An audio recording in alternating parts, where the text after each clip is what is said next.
Hi, I'm Kelly Hill Ross, and welcome to another show. This show is all about mental health and what do you do after being incarcerated for a long period of time. Our expert, Norman Jones, a certified marriage and family counselor, has been involved with helping individuals get on the right path after leaving an environment that only focused on housing individuals and not necessarily preparing them for the future. Our guests, Dwain Williams and Harold Kelly, knew all too well that they would need help adjusting to a new environment after being incarcerated. Here is our outdoor interview with them during the COVID-19 pandemic. So get your cup of coffee, tea, or favorite beverage, and let's listen in to what they had to say. Let's start with a general question. How did your life start out as a child? And we can start with Dwain. As I got older, I found out I was in a dysfunctional upbringing. And I always,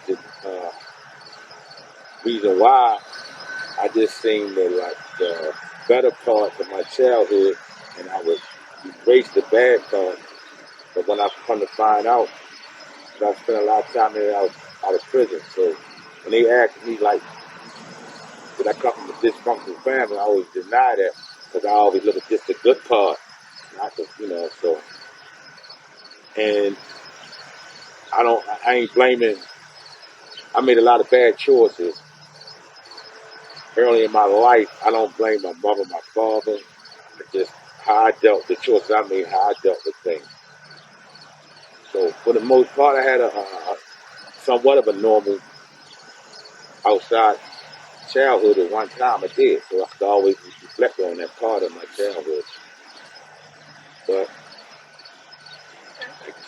then, I know my bumpy road until where I am now, I can reflect back on some things. Like I said, I probably used. I went to the streets in an early age. Went to the streets. I was doing stuff at a young age of grown people. I'm saying, take your time, young man. I would do stuff a lot of grown people was doing. So, and it led to where I'm at now. It led me to where I'm at today. As I was growing up, I knew right from wrong, but I wasn't rebellious, but I just was more or less curious about this and that. So my parents said, go to the right. I went to the left. And seemed like when I was choosing friends, I think they was nice, but they come finding out they wasn't.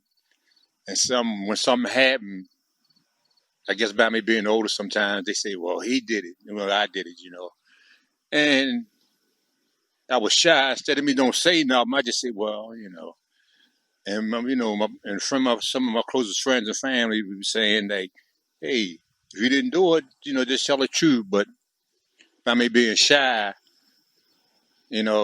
things just went the wrong way. And as I got older, I realized my mistakes. And I feel as though that I couldn't correct the wrong that I ever did. Instead of me just trying to, go straight forward, I just, being hard-headed. So basically, like I'm saying, if I listened to my parents, I would have never been in trouble and never been incarcerated. But then still, a mental thing inside of me, not only love yourself, love everybody else. And saying so, is, as I got older, I respected people who see that I'm not the only one who got problems. They got problems too. So just try to deal with it the best way I can. Starting out at Lamel Middle School in Baltimore City was a challenge for Harold. Lamel was a school that was plagued with a lot of juvenile delinquency and school bullying. His parents were hard workers and oftentimes left him home alone. Being an only child, he was left to associate with youngsters who had idle time on their hands too. Playing pranks on people and stealing for fun became a game for him and his buddies. The local newspaper reported a stabbing at Lamel Middle School that ended up with a 14-year-old boy being charged with murder. In 1969, Harold, being only 18, made a fatal error. Hanging with his so-called friends got him committed to a 50-year jail sentence at age 18. My mother wasn't.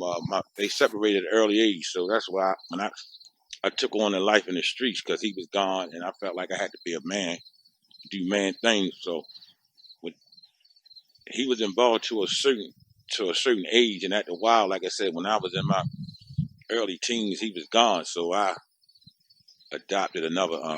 Went to the streets and stayed in the streets a long time in street life.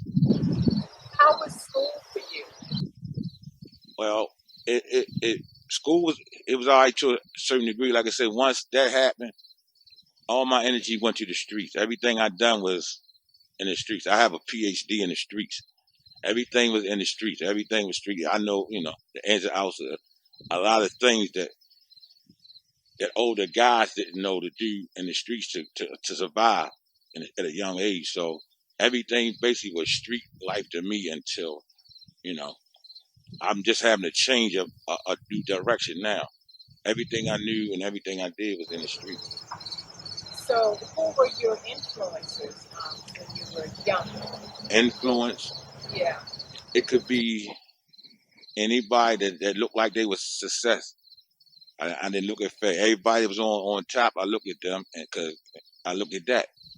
Anybody who I thought that was on top of their game, that was my influence. My lifestyle is like you didn't need no higher education to do what I was doing. I could count, I could read. So you didn't need to do that to be able to count. You didn't need, so that's basically it wasn't needed. Like now in this field where I'm in now, you need certification, qualification for things. And out there, you didn't need that. Just know how to count and just think a little clear, know how to maneuver. It's not needed in the streets, but in a different life, you need some education, you need some qualifications. In a different life, in the street life, you just need to be, how to move. So I've been working with Dwain for a while, and one of the reasons I asked him to be part of this conversation is it's clear to me that he's very intelligent, and he would make us own decisions about what he needed. And if he felt like school was irrelevant or class was irrelevant, he would just go his own way. I mean, that's just the kind of person he was and he is. So as he's saying, in order to be successful in the streets, you need to really have your wits about you, but it's not book learning that will get you to the place where he's talking about, which is to be successful. Did that feel like the street was your family? I wouldn't say that. I know I had a family. I know all that. The streets now, it was just a way of life. It was a way of survival. It wasn't like it was no family. It was, and then like, you got to know that the lifestyle is addictive too. That was one of my addictions. So like I said, I found here broken that and seeing this for what it's worth. I'm older now, right? The reality. I can't do. I no longer can do. I'm too old. When you were out there doing your thing, yes, that felt like home. You felt like that was where you wanted to be. It was the way to go. It was the way to go. It's a lifestyle. It's like addiction. Like some people feel like I use drugs every day. Mm-hmm. It's adrenaline. Right? I felt like I had to do certain things in that lifestyle every day. So when was your first encounter with the law, or with being on the wrong side of the tracks, as they say? It's been over 40 years ago, my first encounter. 40-something years ago. When I got arrested, they accused me of, I didn't do exactly what I was there. I didn't do exactly what I got accused of. So I didn't really feel like, I'm like, damn. It wasn't like I did what they said I did. And then somehow, in light of that, I got relieved of that by because it was a man. Something happened. It was a bigger guy, real bigger guy, and he said I did some physical harm to him. It was mathematically impossible for me to do what they said I did to him, and everybody seen that, so I got acquitted of that. Okay. So now I feel like, okay. And I always felt like in my life now, that led me to believe that sometimes I'm invincible, and I kept doing things. Okay. Then when I got older, I always kept enough money to have a good lawyer. I got acquitted of a lot of things, so I kept me going. Like, okay.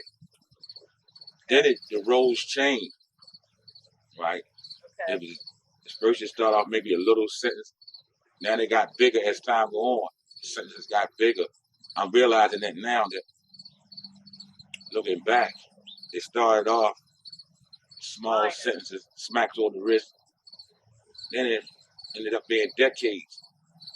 Were you ever afraid when you went in and they say, okay, well, you got a sentence of either a year or you got a sentence of 6 months, or did you ever feel Well, the it impact? never dawned on me because in the streets you taught to, well, when I was coming up, to do what you do, and whatever it is you got out there, you come home, you'll get more, you'll get better. It's get better.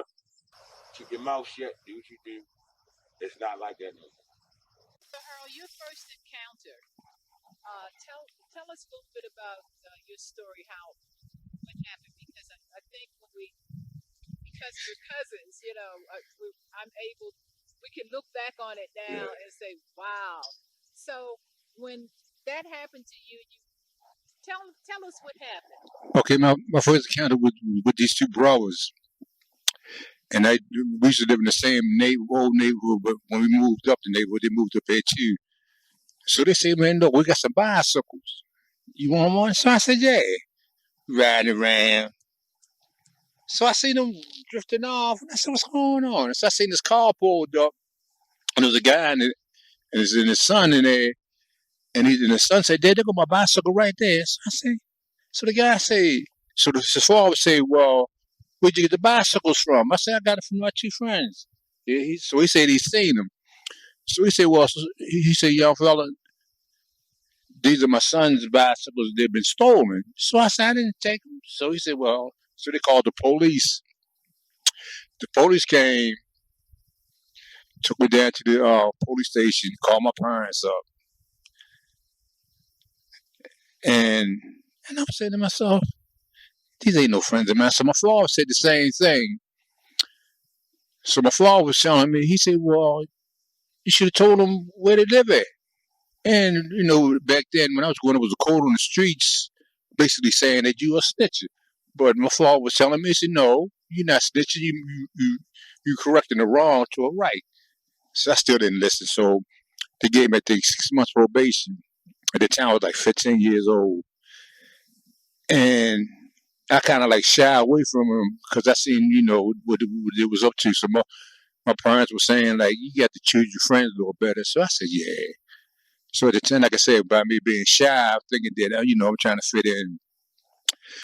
So so when I went to Forest Park High School, I stayed there for about like a year and a half, and I dropped out. But I did started working, and then I started working doing pretty good. Then went to the left again. So I was with these guys one night, and they said they're going over some people's house. Some people just moved in the neighborhood. So I say, well, ain't nobody there. People didn't move out. Come find out what it was. They was trying to rob somebody. So I left. I got a half a block away. A guy called my name. I would say, stop him, stop him. So I ran back up, but the guy was pistol whipping the guy.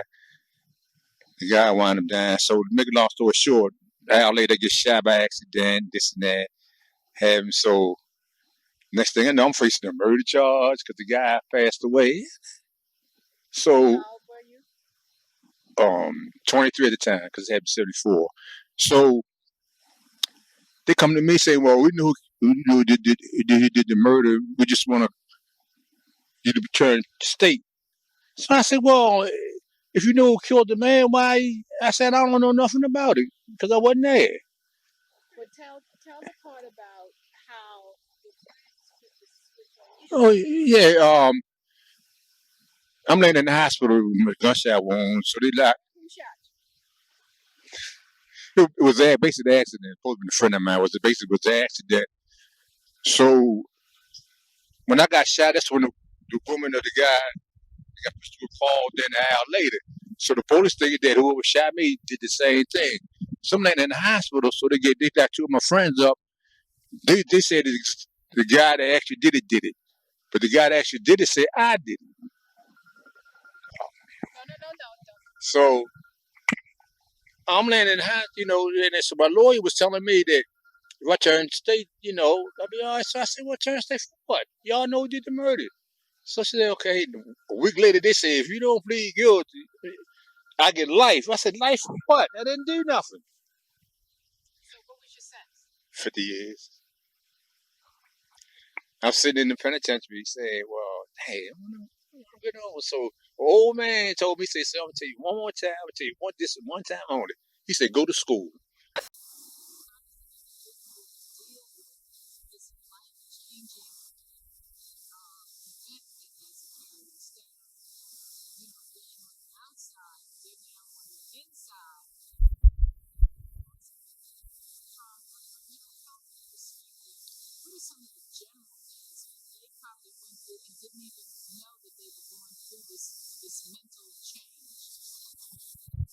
Yeah, well, this is a pretty deep thing.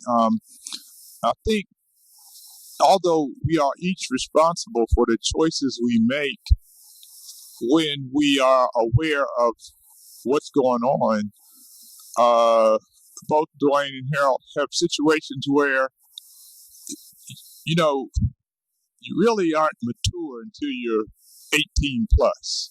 And both of them are talking about issues that happened when they were much younger than that, starting. And so a lot of things take place in a person's mind when they are not mature enough to make good decisions, which is where family and parents come in, and other structures.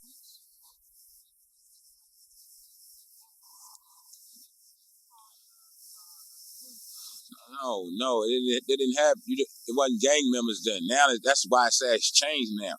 Now it's gangs and all that kind of stuff. We didn't have that in the Maryland system when I was coming through. It's gangs now. It's different now. That's why I know I had to do something different. You never get used to it. It's something you got to do. I ain't used to it now. You never get used to that. It's something that you had to do. Some people got to do it longer than others.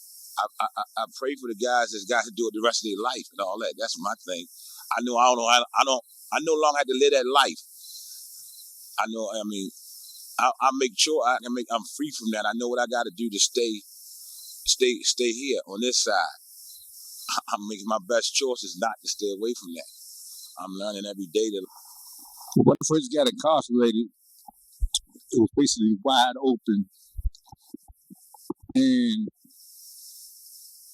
basically they were basically doing what they was, the inmates basically was doing what they was doing, even though they had some correctional officers that was basically doing their job. But my thing is that you come into another world, so what you got to do is try to adapt to it the best way you can.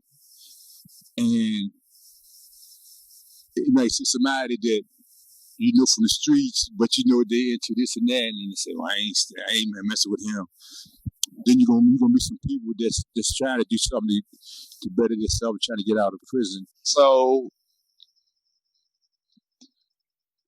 a big part of the struggle for anybody who's dealing with mental health issues is dealing with guilt, shame, blame, and not feeling like they are who or what they should be. And anybody who's been through trauma, and a lot of my clients, because I've been dealing with a lot of people with substance abuse, over 400 people over the last 5 years, who have a dual diagnosis of mental health and substance abuse. And there's a lot of baggage that people carry around that has to do with traumatic experiences, and the person is usually not responsible for what they feel, but they haven't been given tools to deal with it. And in the Black community, pretty much it's not okay to be in therapy, and it's not okay to take medication, And so a lot of times people stay stuck and they use substances as a reason to, as the key, a guide to stay numb pretty much. So I try to talk about the psychological processes and the physical process.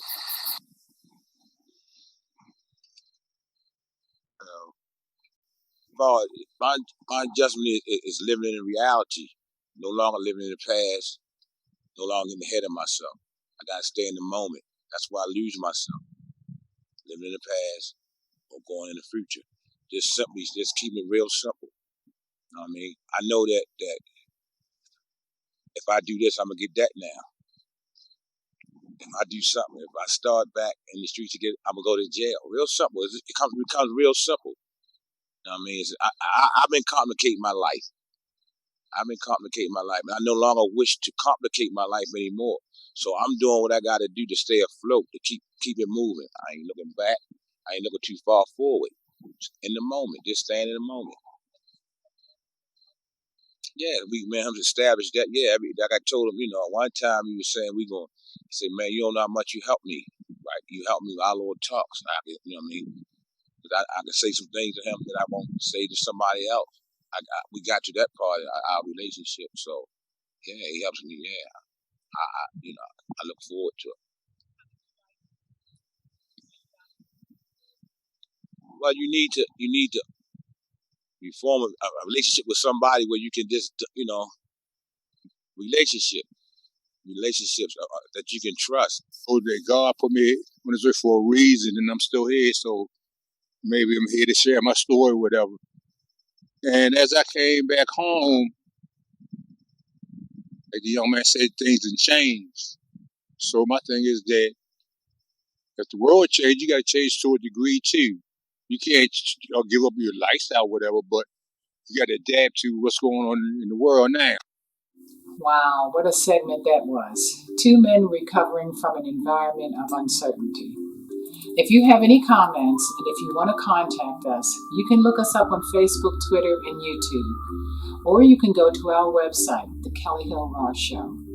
All of our previous shows are there, and you can also leave comments as well. Also, for the month of December, we'll be taking a break to get ready for our 2021 lineup of new shows. So we won't be on the air.